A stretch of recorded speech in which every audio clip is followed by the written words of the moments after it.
Oh, tu bebé está llorando. Sí, tiene hambre. Rápido. Dale de comer. Sí, lo sé. No así. Sostén su cabeza. Está bien. A los bebés les gusta la rutina. ¿Tienes hijos? No. Pero sé de bebés. Ah, ¿Cuántos meses tiene? 6 meses. Perfecto. Verduras. Todavía toma leche. La leche es buena. Pero las verduras son mejores. Está bien. Y libros. Léele.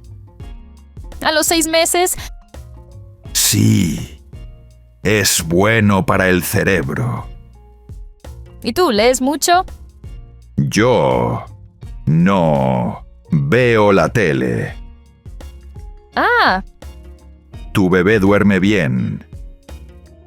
a veces. A dormir a las 7 de la tarde. ¿Y tú? Yo duermo a las 3 de la mañana. ¿Por qué? Juego videojuegos. Ah, Ella también debe moverse. tiene 6 meses. Sí. Brazos, piernas. ¿Y tú? ¿Haces deporte? No. Odio eso. Pero es importante. Para ella, sí. Para mí, no. ¿Por qué? Los bebés son diferentes. ¿Tu teléfono? ¿Hola? Sí, mamá. ¿Es tu madre? Shh.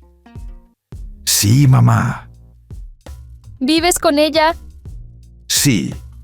Desde hace 5 años.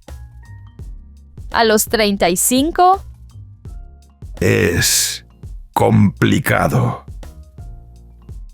Pero das consejos. Es diferente. Aquí está mi estación. Rutina, verduras, libros.